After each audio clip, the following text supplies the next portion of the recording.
Nós vamos continuar falando, né, sobre discipulado, irmão. E esse livro, essa capa que está aí, né, é desse livro, certo? Muita coisa que eu vou falar está baseada nesse livro. É um livro desse cidadão aí, que se a gente fosse ler a portuguesar seria Dietrich Bonhoeffer, mas no alemão é diferente, né? No alemão eu fui olhar, Dietrich, que diferença, Dietrich Bonhoeffer. Aí eu digo, meu Deus do céu, que diferença. Mas esse cidadão aí, né, ele viveu de 1906 a 1945, quantos anos? 39, né? 39 anos. Não é isso? 39 anos ali? Me diminuiu? 39 anos, ele era alemão e ele foi antinazista. E porque ele foi contra Hitler, né? Os irmãos já ouviram falar em Hitler. Ele foi contra, ele era um pastor luterano e um teólogo, né? E aí, quando ele viu o movimento de Hitler, né? Aquela coisa toda de Hitler, ele se levantou contra. E o sistema lá chegou e matou ele enforcado. Em 1945 ele morreu porque mataram ele, né? Foi logo perto da vitória, né? Dos aliados lá, mas ele morreu, certo? E eu lendo esse livro, na verdade eu estou lendo, né? Construindo, eu digo, rapaz, é interessante. Como tem a ver com o que com a gente está querendo para a igreja, né? A gente vem falando, né, discipulado, mas a visão que ele coloca é uma visão bem interessante sobre discipulado. E a gente vai ver algumas coisas. Ele fala algumas coisas, eu coloquei aqui para a gente pensar. Eles vêm assim, o que é o cristianismo? Ou ainda, quem é de fato Cristo para nós? Ou o que, né, é de fato Cristo para nós? Ele fala, para a gente fazer o discipulado, para a gente viver, né, na época dele, a época difícil, o livro dele tem muito a ver com o que ele estava vivendo, né? Ele tem outros livros, né? Tem a ver com o que ele estava vivendo, ou seja, dentro de um regime terrível, né? Nazismo. Ele então pergunta, o que é o cristianismo para você? Ou quem é de fato Cristo para nós? Ou para quem é de fato Cristo para nós hoje? E eu entendo que, rapaz, a gente precisa responder isso hoje. Quem de fato é Cristo para nós hoje? O que é o cristianismo hoje? Né? Na época dele, mas trazendo para nós o que é o cristianismo então hoje. São frases que tem no livro. Ele criticava um negócio que alguns já falaram, né? Já ouviram, é a tal da graça barata. Graça barata. De certa forma foi ele que começou a falar sobre essa tal dessa graça barata, né? E ele diz assim, ó, em vez a graça barata, diga assim, graça barata. Para você guardar essa palavra, graça barata. Ele diz assim, em vez da graça barata justificar o pecador, ela justifica o pecado. Então você vê, né, como é interessante. Ao invés de a graça barata justificar o pecador, a graça barata justifica o pecado. Ou seja, é como se defendesse o pecado e não o pecador, certo? Então é uma ideia da graça barata. Ele diz, a graça barata é inimiga mortal de nossa igreja. E a gente vai ver que é. Obrigado, querido. Foi.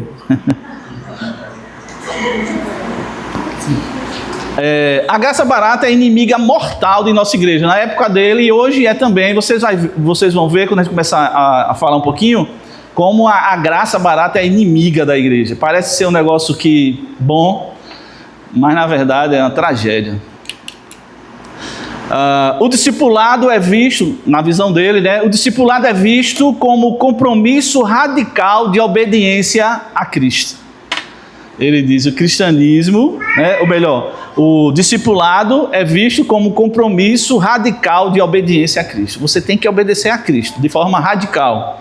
Aí ele coloca, mesmo que isso implique a morte, não apenas do velho ser humano ou do velho homem, mas do próprio discípulo. Ele disse, nós temos que obedecer a Cristo mesmo que a gente tenha que morrer. E ele falava, não é só morrer o velho homem, como a gente diz, né? Não, morreu, o velho homem morreu. É morrer mesmo, morrer de morte matada, né? É morrer mesmo, né? Ele dizia assim, o discípulo tem que obedecer, mesmo que tenha que morrer. Então, é essa a visão do discipulado dele. E ele deu a vida, né? Por aquilo que ele acreditava, né? Por aquilo que acreditava. E tem esse 1 João 5,3, né? Ele começa a dizer que os mandamentos, né? E está lá no texto, os mandamentos do Senhor não são penosos. Ele estava querendo dizer, Jesus quer que a gente obedeça a Ele, e obedeça a Ele de forma, digamos assim, como ele colocou ali, radical. Mas depois ele diz, mas os mandamentos do Senhor não são penosos. Deus não vai colocar um peso maior do que o que você vai aguentar. Deus não vai mandar você fazer algo que você não vai suportar, certo? Então essa é a visão dele acerca de discipulado. Mas quando eu estou lendo, na verdade, né, esse livro, eu acho interessante porque tem a ver com o que a gente está querendo viver esse ano, né? E esses pelo menos 5 anos até 2030, né? Eu digo, rapaz, Deus faz chegar na hora certas coisas, né? Que é uma visão dessa questão do radical, né? Eu quero que vocês diferenciem, né? Uma coisa radical, pelo menos quando eu falo de radical, eu penso assim, eu não estou pensando em coisa extrema, certo? Para mim, ser radical não é a mesma coisa de que ser extremista, ok? Inclusive no Brasil, né? E no mundo a gente está vivendo esse negócio dos extremos, ok? E não tem como fugir, irmão. O ser humano, ele fica, a gente diz que é como se fosse um pêndulo. O pêndulo é aquele negócio que fica fica em relógios, né? Ou em qualquer coisa. O pêndulo, ele sempre fica assim, né? Ele vai de uma extremidade para outra, né? Dificilmente você vai ver um pêndulo, porque a força com que ele sobe é a força com que ele desce. Então o ser humano é mais ou menos assim. O ser humano geralmente fica nesse negócio, vai para um lado, vai para outro, né? Ou é muito ou é pouco. O ser humano não consegue ser, digamos assim, no meio, né? Geralmente o ser humano está nos extremos. Então, para mim, né, a palavra radical não é ir para os extremos, é ir para o profundo, certo? E a palavra radical vem de raiz. É raiz, é você buscar a raiz, a profundidade das coisas. Então, qual é a raiz dessa palavra, né? É o radical dela, certo? Se você for estudar português, eu quero saber qual é a raiz da palavra, sei lá, qualquer palavra, aí se você achar o radical dela, você consegue entender a palavra muito melhor. Mas isso não tem nada a ver com a gente aqui. Então, obediência radical, é obediência profunda, né?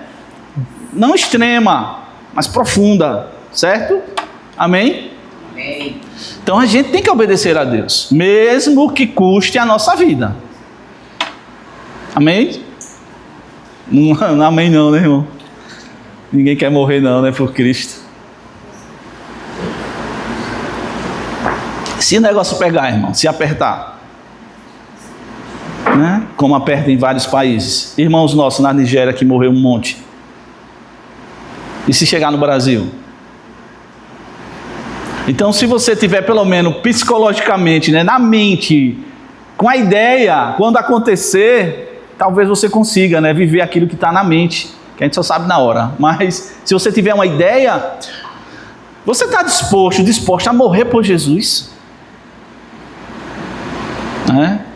É bem verdade que a gente tem que querer viver por Jesus e morrer por Jesus, né? A gente não pensa nisso, porque o Brasil, graças a Deus, ainda é um país, né, tranquilo. Mas não era assim no início, irmão. Sabia que quando o Evangelho chegou aqui, muitos irmãos nossos foram mortos, outros foram expulsos por causa do Evangelho. Aqui mesmo em Sergipe, teve lugares que os irmãos eram expulsos.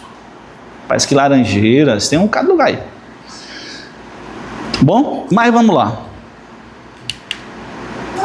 Aí ele fala, discipulado é alegria. Porque para ele, né, ele sentia alegria de obedecer, alegria em ser discípulo, alegria de poder ser um dos mártires, e foi, né? Que negócio, mano.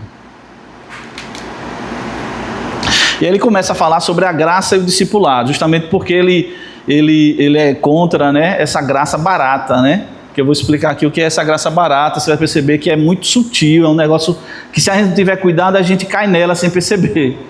A gente não fala isso, mas vive, certo?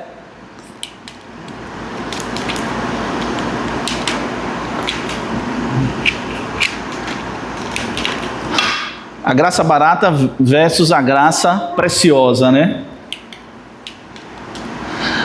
A graça barata, ele diz que a graça barata é como o resto de estoque, são palavras dele, né? Consolo barateado, sacramento barateado, graça sem preço, graça sem custo. É a graça barata. É uma graça sem preço, sem custo, um sacramento de qualquer... Sacramento ele falava das coisas que a igreja faz, né? Ceia, essas coisas aí, batismo e tal, e outras coisas mais, casamento, alguns acham que é sacramento, né? Mas é como se é uma coisa sem valor, né? É a graça barata, certo? A graça sem preço, uma graça sem custo. O argumento dele: a essência da graça seria, da graça barata, né? Justamente esta: a fatura paga antecipadamente e para sempre. Então a graça barata diz: não foi pago já, Jesus não já pagou. Então se ele já pagou, está pago, né? Pronto. Então eu estou na boa já. É mais ou menos a ideia da graça barata, entendeu? Ela é delicada porque realmente tem um fundo de verdade. Mas essa ideia de que a fatura... Você lembra que Paulo fala em Colossenses que Deus rasgou, né, a cédula, ou seja, a fatura que era contra nós, que a gente devia, Jesus não pagou e rasgou? Né? Então, essa é uma ideia que você vê que tem base. Mas a fatura paga antecipadamente para sempre. Se a fatura já está paga, pode-se obter tudo gratuitamente. Ok? Você disse, é isso mesmo, né? É isso mesmo. Porque o custo é muito alto. Também são incontáveis as possibilidades de uso e desperdícios. O que seria a graça se não barata? Esse é o argumento de quem defende a graça barata. Com as minhas palavras, né? Ele não já pagou, Jesus não já pagou. Então está pago, eu tenho e tenho de sobra. Então, eu não preciso estar preocupado com mais nada. Até o pecado, nessas coisas todas, a gente vai ver mais na frente. Eu não preciso ficar preocupado quando eu peco ou quando a coisa assim. Eu tenho que simplesmente viver essa bênção de Deus. Está errado? Na essência não, né? Na essência, né? Não, né? Mas quando você vai ver o desenrolar, você percebe que é um negócio atrapalhado essa graça barata.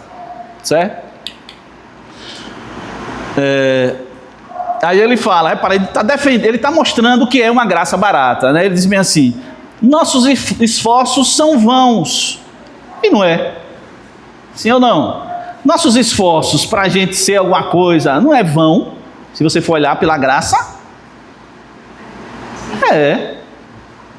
Não é pelo que a gente vai fazer que a gente vai receber. É pelo que a gente crê que a gente recebe. Isso é graça, certo? Então, nossos esforços são vãos.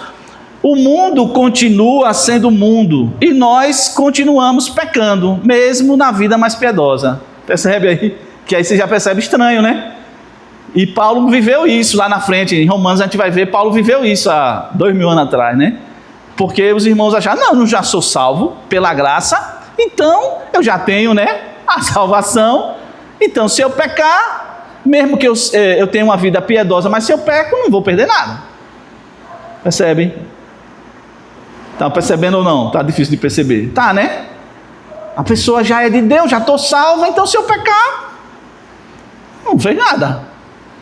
É simplesmente um pecado. Eu já recebi o perdão. Entenderam? Essa é a graça barata, né? A graça barata, aí ele fala, é a pregação do perdão sem arrependimento do pecador. Então, para que eu vou me arrepender se eu já estou perdoado? Eu já me arrependi, né? Eu aceitei Jesus, estou salvo, então eu vou me arrepender de quê? Se eu já estou, pela graça, estou salvo. Pela graça sois salvos, né? Então, a graça barata é a pregação do perdão sem arrependimento do pecador. É o batismo sem disciplina eclesiástica.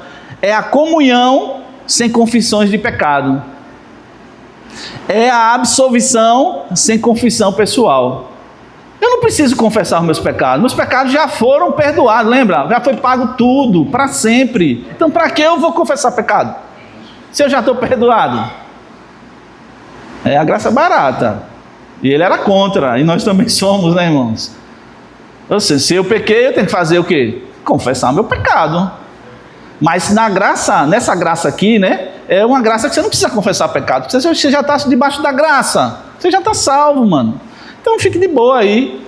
Não quer dizer que fique pecando, né? Mas não fique atormentado por causa do pecado. Essa é a ideia. É a graça sem discipulado, é a graça sem a cruz, é a graça sem Jesus Cristo vivo e encarnado.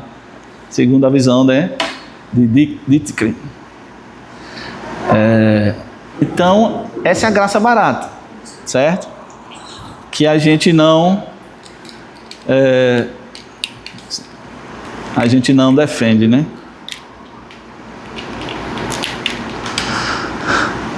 Deu para entender mais ou menos, né, o que é graça barata? A graça sem cruz, uma graça sem arrependimento, uma graça sem Jesus, na verdade. Não precisa nem para que eu quero Jesus, você já fez o que eu queria, o que eu preciso. Então, eu vou viver, certo? A graça preciosa. Aí ele começa a mostrar agora a graça preciosa, ou a graça verdadeira, né? Aí você vê a diferença. O que é a graça preciosa? É o tesouro oculto no campo, pelo qual o ser humano vende feliz tudo o que possui. É a pérola preciosa, pela qual o mercador oferece todos os seus bens. Então, para ele, né, o que é a graça preciosa, ou a graça verdadeira? É aquela história que Jesus conta do rapaz que encontrou uma pérola, né, no campo, e aí ele diz-me assim, eu vou comprar o campo, porque aí eu tenho a pérola, né? Ele está defendendo essa ideia. Aí o rapaz vende tudo e compra o terreno, o campo, porque ele sabia que no campo tinha uma pérola. E aquela pérola fala de Jesus, fala do Evangelho. Mas o que é que ele fez? Ele vendeu tudo para pegar aquela pérola. Certo? Então ele defende, para que a graça, então, na visão dele, a graça preciosa, a graça verdadeira, né? Ela não é uma coisa sem, como é que eu diria? Sem custo. Né? Sem custo, né? É o domínio do reino de Cristo, a graça preciosa, pela qual o ser humano arranca, essa é a expressão demais, a graça verdadeira, preciosa, é aquela pela qual o ser humano arranca o olho que o faz tropeçar. Percebeu isso? Se lembra como Jesus disse? Alguns podem colocar, não, mas aí foi antes dele morrer, ressuscitar, não sei o que lá, beleza, mas eram princípios ali, né? Ele diz o quê? Se o seu olho te faz pecar, arranque ele, né? Se sua mão te faz pecar, arranque a mão, porque é melhor você ir para o céu, né? Sem um olho, sem uma mão, do que você ir para o inferno com tudo junto. Então ele fala que a graça preciosa é a graça que o ser humano vai estar disposto a, se necessário for, arrancar o olho para não tropeçar. Percebe a diferença? Então, não, eu não quero errar, essa é a ideia. A graça verdadeira, preciosa, vai fazer o pecador dizer, eu não quero pecar, vou fazer tudo para não pecar. Mas aí, se pecar, tem a graça, né? A graça vai dar força para a gente não pecar e vai ajudar a gente quando a gente pecar. Essa é a verdadeira graça.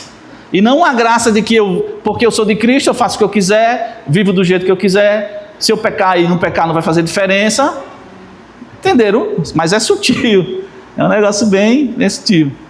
É o chamado de Jesus Cristo pelo qual o discípulo deixa as suas redes para trás e o segue. A graça é essa, não? Eu abro mão, né? deixo minhas redes lá e vou atrás de Jesus. Então essa é a graça preciosa. Esse texto de 1 Coríntios 6, 20, alguém lê para mim, por favor?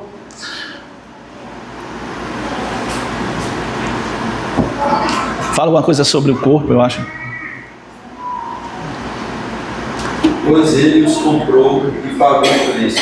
Portanto, use o seu corpo para a glória dele. Paulo diz aí, né? Já que ele comprou você, né? Comprou o seu corpo, comprou você, então faça com que agora, faça as coisas para a glória dele. Paulo defende muito isso, né? Aproveita agora que você está liberto, que você está debaixo da graça e viva para agradar a Deus. E não o contrário, né? A gente vai ver o texto de Paulo que é mais forte, que é Romanos 6. De que não é que a gente agora está na bênção, então eu fico errado. Aí é problema isso aí. Talvez, né? Você questiona se essa bênção é verdadeira ou não. Se um crente salvo por Jesus Cristo tem prazer no pecado, você pode questionar, sabia? Dizer bem assim, rapaz, como é que você está com prazer no pecado? Não estou dizendo que o pecado não tem prazer, né? Hebreus fala, Moisés diz bem assim, Moisés deixou o prazer do pecado para sofrer com o povo de Deus, né? Não estou dizendo que o pecado não tem prazer, estou dizendo você ter prazer no pecado, é diferente, certo? Ou seja, você querer ficar ali, gostar e tal, certo? É complicado. Aí ele fala uma coisa interessante sobre Pedro, que Pedro foi chamado 2 vezes, na visão dele, né? Pedro foi chamado no início, quando ele estava lá, né?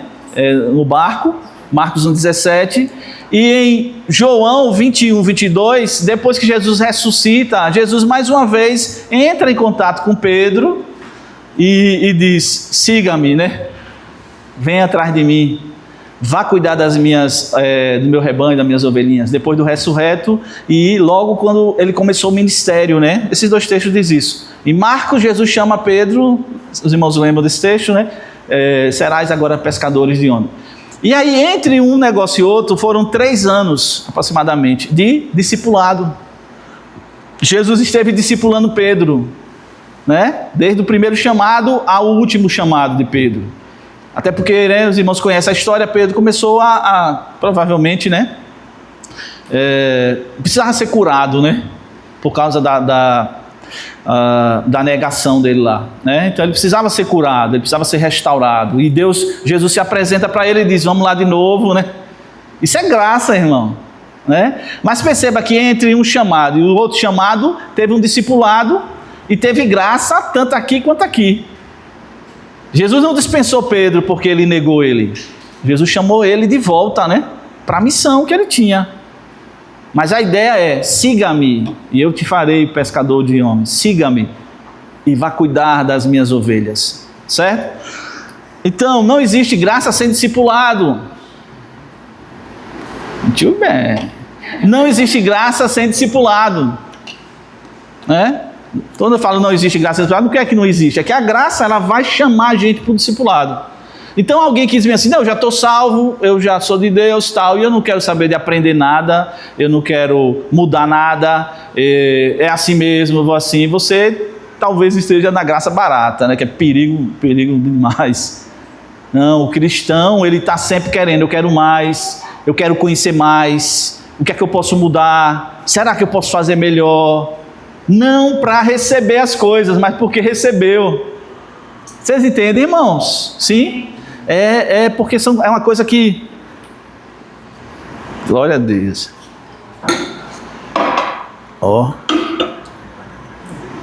Obrigado. Só falta água de coco.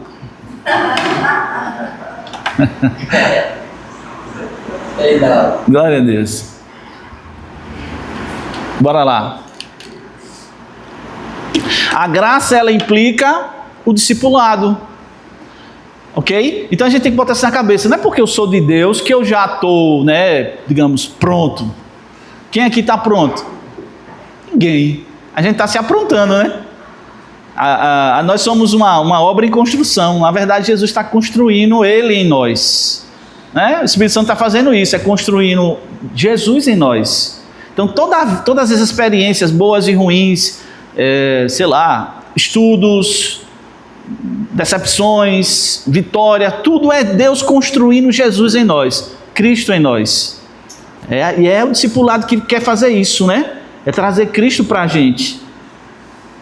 Lembra do texto que Paulo fala, acho que é os Gálatas, diz bem assim, meus filhinhos, por quem eu sofro dores de parto, né?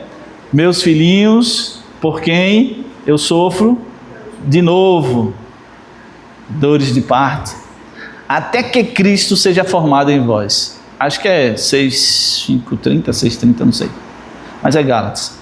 Então repare, Paulo sentia, né, uma força tão grande de discipular os discípulos, né, que ele sentia como se fosse uma dor de parto.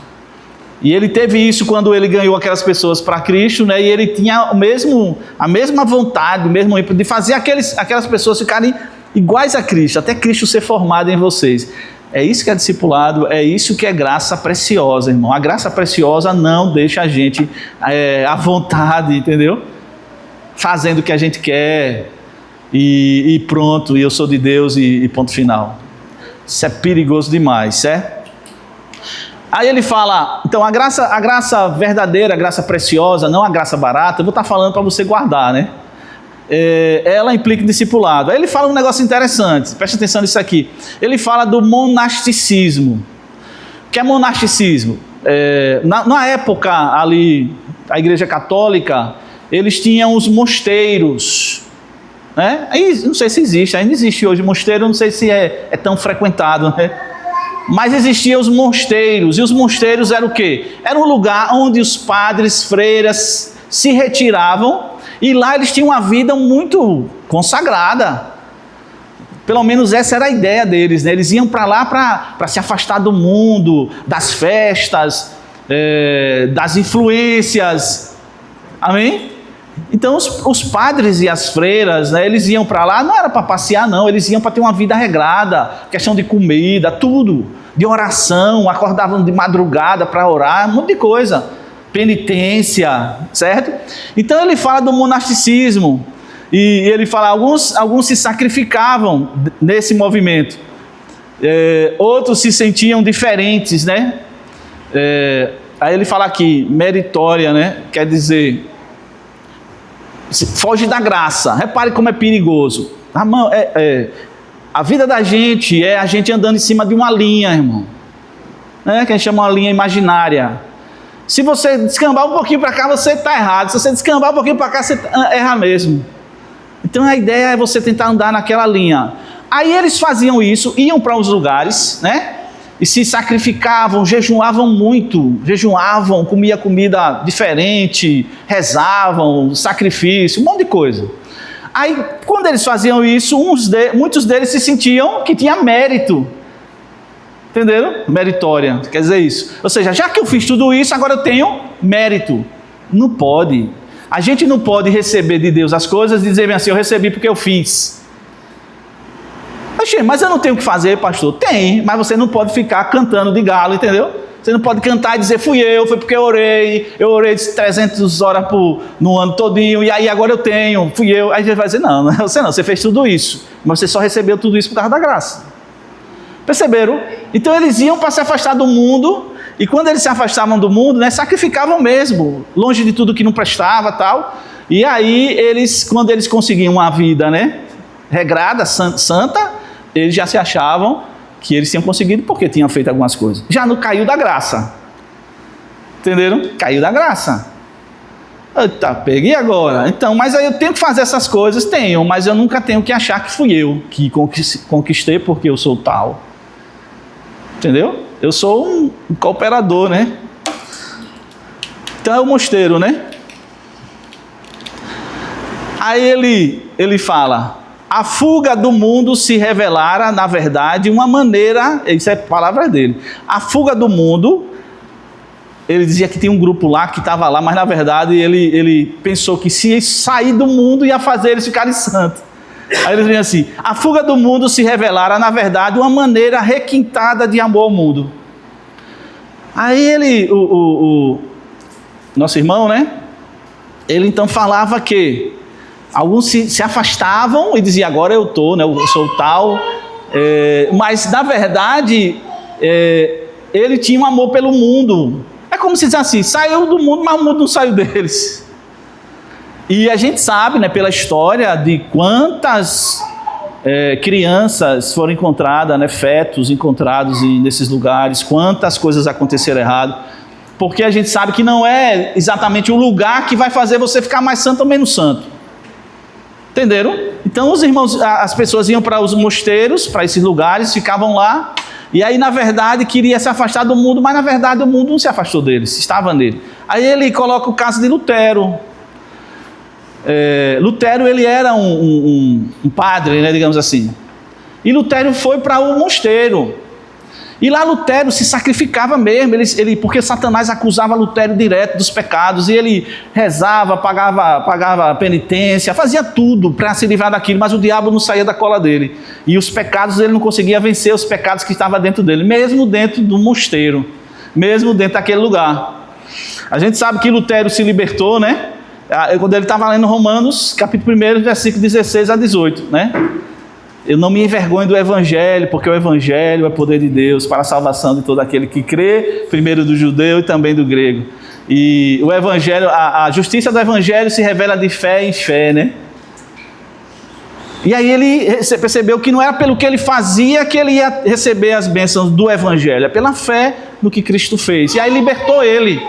Contam, né, uma história, não sei a veracidade, de que depois que ele recebeu a luz do Evangelho, aí Satanás novamente na cola dele, né?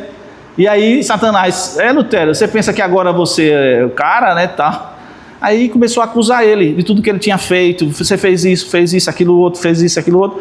E ele escutou, segundo conta, Satanás dizia um monte de coisa para ele, e no final ele disse, Satanás, só que tem um detalhe, você se esqueceu, né? Que o sangue de Jesus Cristo me purifica de todo pecado. Agora Lutero estava vivendo a graça, a verdadeira graça. Ou seja, ele recebeu a vitória pela graça de Jesus, pelo sangue de Jesus, e não pelas obras que ele fazia. Bem assim a gente. Então, foi um divisor de água na vida de Lutero, né, quando ele leu esse texto que fala da justiça pela fé. A justificação pela fé. Nós somos justos não porque a gente é justo, faz tudo direitinho. A gente é justo porque a gente crê no justo, né? E ele nos justifica. Amém? Essa é a diferença da graça barata e da graça preciosa. A graça que é a verdadeira graça que a gente tem, certo? E Lutero viveu isso. Teve eu coloquei aqui, esse camarada aí, Denis Diderot, ele foi um filósofo, criticava tudo, certo? 1703 a 1784. Quando eu estava lendo, né, eu me lembrei de que eu tinha lido isso de Diderot. Aí ele fala uma coisa que eu queria que você pensasse comigo. Ele disse assim, o nome do livro é A Religiosa, o nome do livro que ele escreveu, esse Denis Diderot. Ele estava falando sobre a religião. Aí ele diz, graças a Deus, deram-me a ler a abundante literatura onde os religiosos, isso ele falando, Diderot, elogiam o seu estado, que tão bem conhece e tanto detestam, contra o mundo que amam e difamam sem conhecer. Entenderam ou não? O que é que Diderot falou aí? Ele era um crítico, muito crítico à religião, ao negócio de Deus, tal. Um dos caras que jogou no mundo um monte de coisa que não presta, certo? Mas repara a ideia de Diderot, que tem a ver com mosteiro.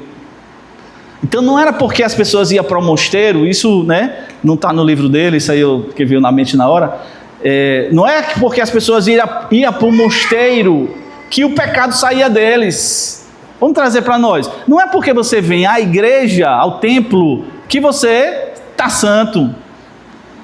Ok? Você não está santo porque você orou hoje. Isso, na verdade, é um reflexo do que você é, mas não vai fazer você ser. Você já é em Cristo. Isso é a beleza do cristianismo, da graça. Nós já somos em Cristo. Então, não é porque as pessoas iam para o mosteiro, se afastavam da orgia, da bebedeira, não sei de que lá, das coisas que não prestavam, que eles iam ficar santos, mesmo fazendo coisas, né, que o nome é asceta, fazendo coisas assim de pessoas que estão isoladas de tudo. Então, você não precisa se isolar para você ser santo, certo? Aí, Diderot tem essa ideia. Qual é a ideia de Diderot? É mais ou menos o que Boef, né, o Bonfoer. Isso aí é de menos importância, né? Ele falava, né, que na verdade, repara ali, ó, a fuga do mundo se revelara, na verdade, uma maneira requintada de amor ao mundo. Então, para ele está dizendo assim, você foge do mundo, mas na verdade essa fuga do mundo mostra que você na verdade ama o mundo. Repare que coisa. E aí Diderot dá uma ideia parecida, certo? Ele acho que era ateu esse cara. Ele diz, ele foi criado numa escola jesuíta tal, mas depois se atrapalhou. Graças a Deus, vou ler de novo, deram-me a ler, ele falando sobre, é o livro chamado A Religiosa. Quando eu comecei a ler esse livro, até parei. Eu digo, deve ser legal, né? A Religiosa, tal, vou ver o que esse cara vai dizer. Quando eu comecei a ler, eu não vou ler esse negócio não, só li um pouquinho. Graças a Deus, deram-me a ler a abundante literatura onde os religiosos, ele disse que pegou um monte de livro, né? Onde os religiosos faziam o quê? Elogiavam o seu estado. Eu sou, né? Sou religioso, tal. Elogiavam o seu estado que tão bem conhece e tanto detestam. É como se eu elogio, mas eu detesto. Eu detesto ser crente, mas sou crente. Eu detesto a vida cristã, mas sou cristão. É isso que ele está dizendo. E ele dizia que os religiosos era isso. Falava, religião, tal, mas na verdade eles detestavam aquilo que ele falava. Isso é perigoso, irmão. Você detesta aquilo que você defende. Vou dar um exemplo. Você é um jovem, e aí você começa a namorar. Hoje em dia, quase todos os jovens têm relação sexual antes do casamento. Aí você é cristão, mas aí você diz assim, mas eu vou me guardar puro. Eu sou puro, não sei o que lá. Mas dentro você está dizendo, tem uma raiva disso, que desgraça, eu queria estar tendo relação com a minha mulher, com essa menina, tal. É mais ou menos essa ideia, entendeu? Ele estava dizendo que religiosos, em outras palavras, são hipócritas. Em outras palavras, está dizendo isso. Fala um monte de coisa, defende um monte de coisa, mas na verdade não gosta daquilo que defende. Você gosta da sua vida cristã? Essa é a ideia. Você gosta da sua vida cristã? Ou você só é cristão porque você diz assim, se eu não for cristão vou para o inferno, se eu não for cristão, sei lá, ou então se eu voltar atrás, já todo mundo dizer, aí você era crente, agora não é mais. Ou você realmente diz bem assim, a vida cristã, eu amo a vida cristã, apesar dos sofrimentos, mas eu amo. É algo que eu escolhi para a minha vida, Deus me deu e eu quis. Isso é interessante, irmão. Então, elogia o Estado que tão bem conhece e tanto detestam, contra o mundo que amam e difamam sem conhecer. Você ama o mundo e você fica descendo pau no mundo, você não conhece o mundo, é isso que ele está dizendo. Em outras palavras, se você fosse conhecer o mundo, você ia ver que o mundo não é tudo que você diz que ele é, tão ruim como é. E ele dizia que isso estava no cristão, esse cara aí, esse Diderot. E é a mesma ideia, né, do outro. Mas não pode ser assim. Entendeu? A graça preciosa, a graça verdadeira, ela vem, ela não tira a gente não vira anjo, né? A gente não vira alguém extraterrestre, mas ela consegue mexer até com essas coisas. Por quê? Porque tem muita coisa no mundo que atrai a gente. Eu vou dar um exemplo que eu falei um tempo atrás, muitos anos. Eu falei aqui, um dia a minha filha, a do meio, né, a Thay, a gente estava assistindo um programa e passou, o Chan, né, o Chan.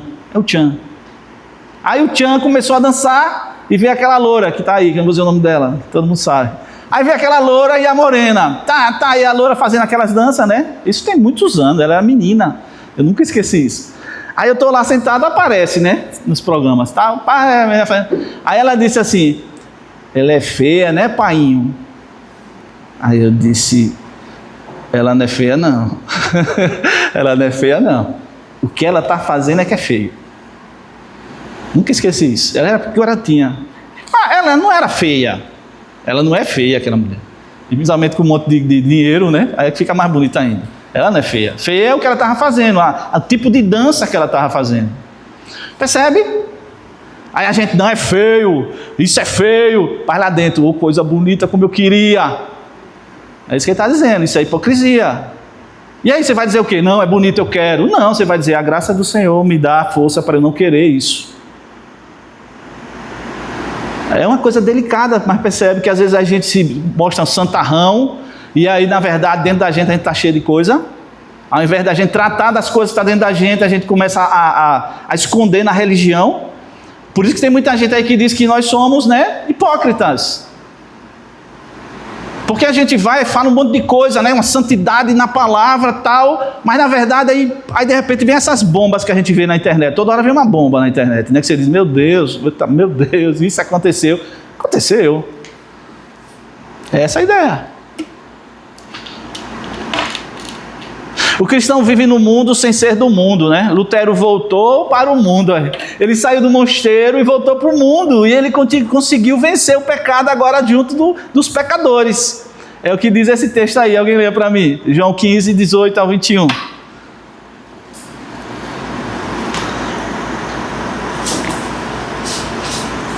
Isso quer dizer o quê? Que a gente não precisa, não estou dizendo que você vai compartilhar das coisas do mundo, mas você não precisa sair do mundo. Porque senão a gente precisa ir. Por exemplo, já pensou ter um condomínio só de crente? Ô, glória, só música de crente. Só beijo, beijinho e abraço. Mas quem disse que Deus quer que a gente fique num condomínio cheio de crente? Ele quer que a gente fique num condomínio que tem crente e tem não crente. Não, a minha empresa só trabalha crente. Joia, acho que ele deve ter a preferência. Mas se tiver um incrédulo melhor do que o crente, de repente o crente pode ficar em segundo plano. E se você descarta ele por causa dele não ser crente, de repente, por quê? Tem que perguntar, por quê? Está com medo? Está com medo? Está que veio, como diz, está com medo?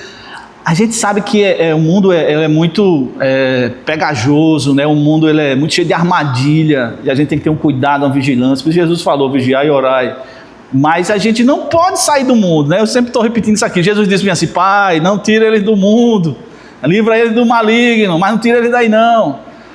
Então a santidade, o discipulado, a graça não vai tirar a gente do mundo, vai fazer a gente ficar no mundo de uma forma que vai influenciar pessoas no mundo. É isso que a Bíblia... Foi isso que aconteceu com Lutero. Ele saiu do mosteiro, que não conseguia vencer os pecados. Quando ele encontra a graça da justificação, ele volta para a vida dele. Casou, né? Que aí o pessoal lá critica. Ele queria a mulher, ele queria casar.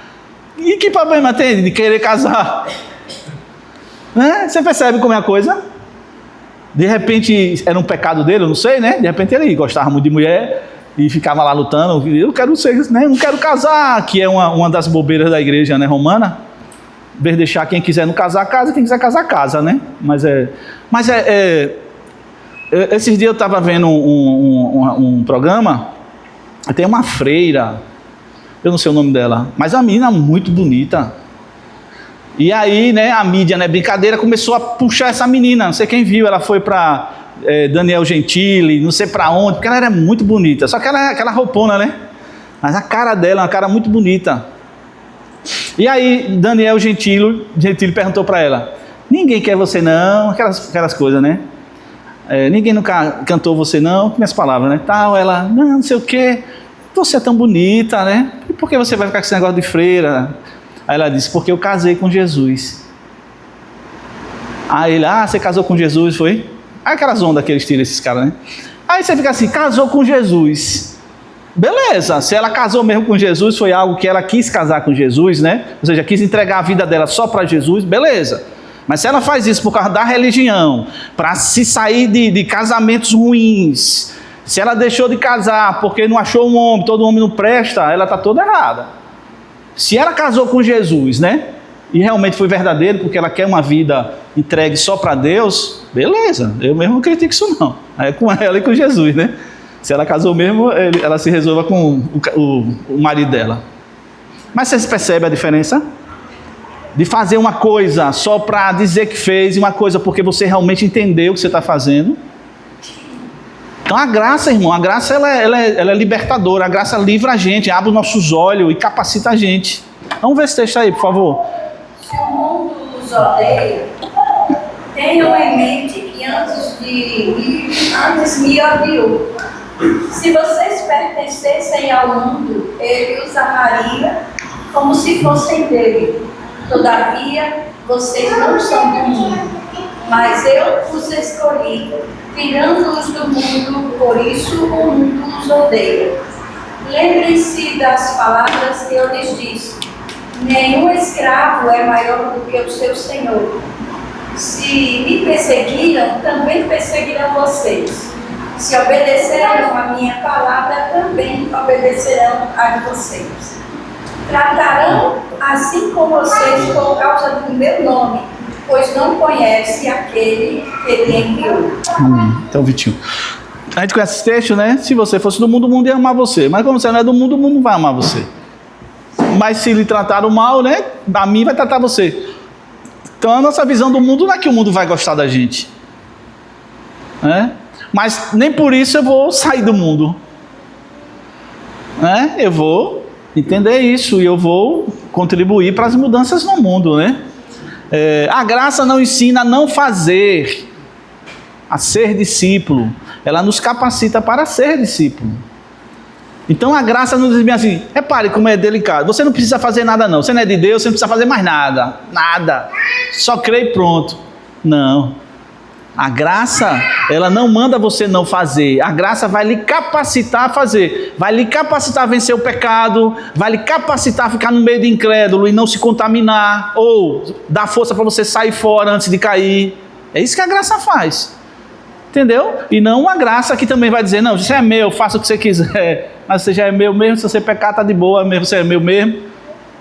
Viva uma vida, né, religiosa, piedosa, mas se você sentir vontade, irmão, se você sentir o desejo de fazer uma coisa errada, porque você não vai fazer.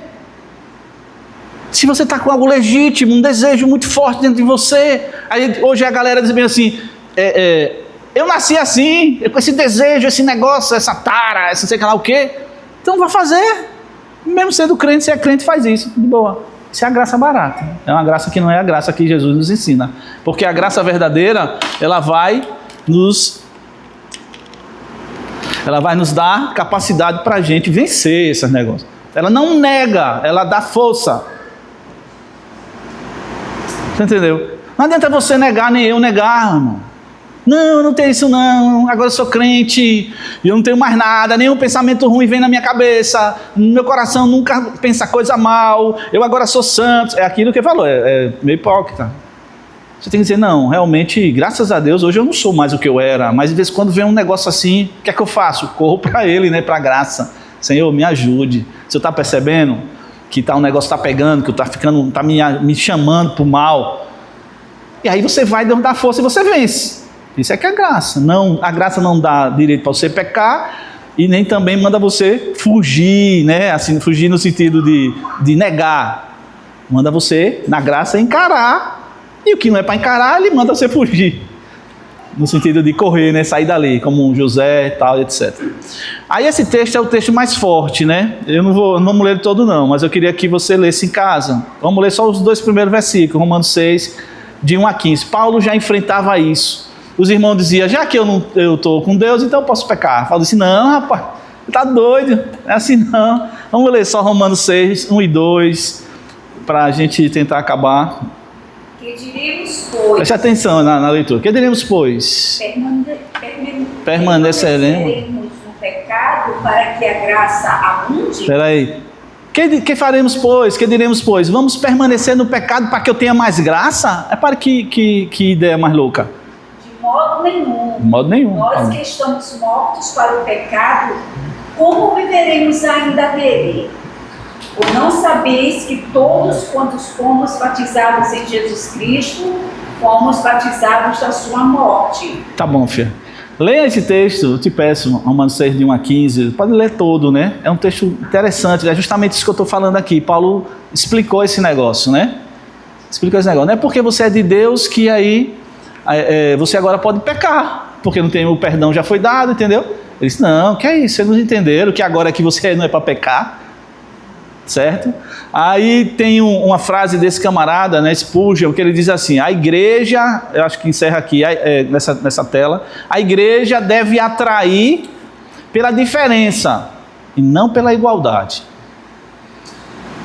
que é o discipulado. Nós temos que ser como Cristo era. Jesus Cristo andou, irmão, ele ia para casamento, ele ia para festa, ele ia para comida, ele ia para casa de incrédulo, ele ia para casa de fariseu, ele ia para casa de pobre, de prostituta, ele ficava andava com gente perdida, e ele não se contaminou, né? E ele trazia, era a mensagem que ele veio trazer, né? E quando era necessário ele saía fora. Então, mas ele não ficou, apesar dele estar no meio, ele não ficou exatamente igual a eles, fazendo o que eles faziam, né? Ele fazia o que era possível fazer. Deve ser a gente. É fácil? Muito difícil. Muito difícil. Né? Muito difícil. E aí você está numa roda, aí o seu amigo vem assim, rapaz, uma cervejinha. Aí você, não, cervejinha não, rapaz, eu não bebo mais não. Então vinho, porque até Jesus multiplicou a água em vinho, e foi um bocado de barril. Não tem nada, tome só um pouquinho, não é pecado não, pecado é se embriagar. Aí você, pecado é o vício, é você, né cara, verdade né? Aí toma uma, aí dá uma desgraça de você ter uma tendência para o alcoolismo, aí vira alcoólico. Não, você pode estar, não irmão, me dê aí um suco de laranja, cara, dê uma água de coco aí, você toma a sua birita aí, eu tomo minha água de coco, vamos aqui bater papo, é mais ou menos por aí. Não é fácil, né? Mas é um caminho, né, que você está no meio, mas você não faz mais parte dali. Acho que encerra aqui, irmão. A igreja, preste atenção nessa palavra uma frase de Lloyd Jones. Ele diz assim, a razão pela qual tantas pessoas estão fora da igreja hoje é a condição daqueles que estão dentro dela. Segundo Lloyd Jones.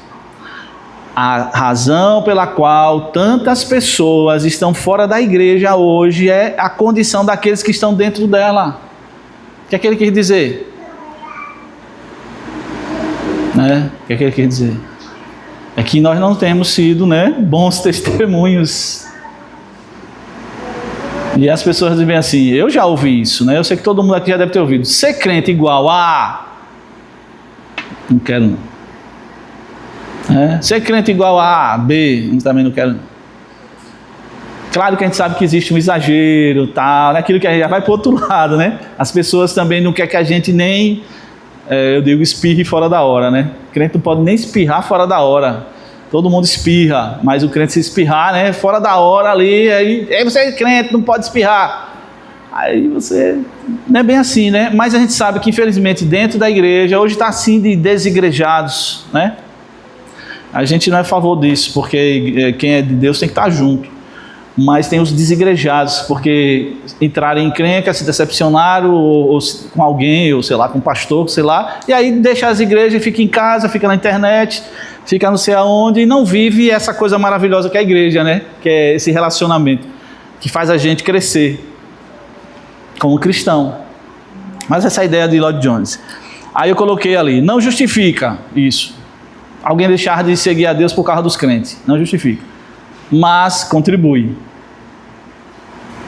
Será que se nós, preste atenção nisso aqui que eu coloquei, será que se nós fôssemos incrédulos quanto ao cristianismo, seríamos atraídos para ele pela forma como somos, falamos, nos comportamos, nos revelamos e nos apresentamos?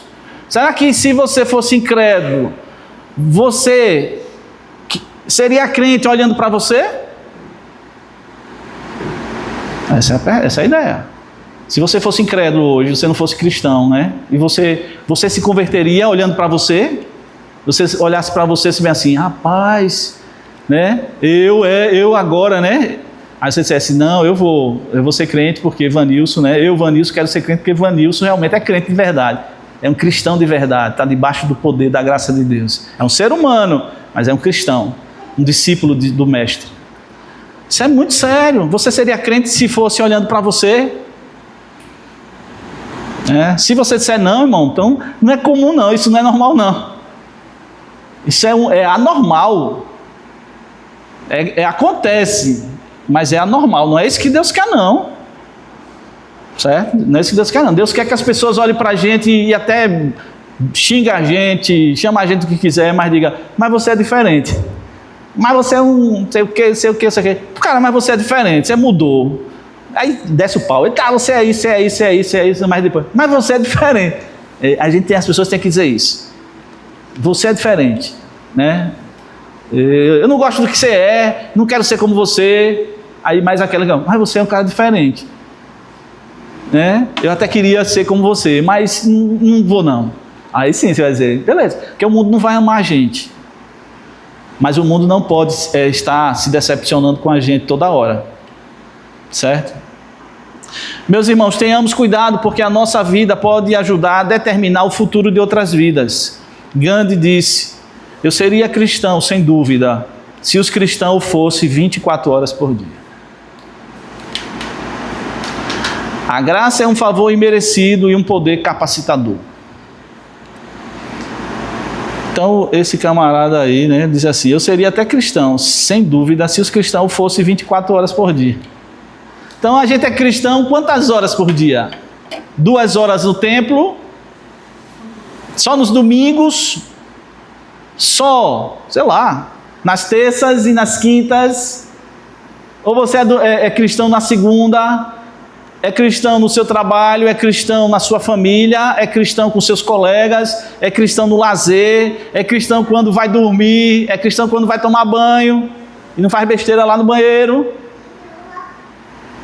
ou não?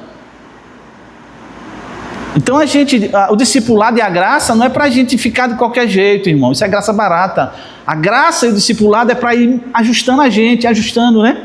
Até que a gente possa ficar parecido com Jesus, o máximo que a gente puder chegar. É essa a ideia do livro. E aí a gente encerra, né, com a graça é um favor imerecido, eu não vou merecer nunca, mas também é um poder capacitador. A graça me basta. Deus falou, né, para Paulo, a minha graça te basta. Ele disse, é verdade, a tua graça me basta. Amém? Deus abençoe, vamos ficar em pé. Encerrou. Glória a Deus.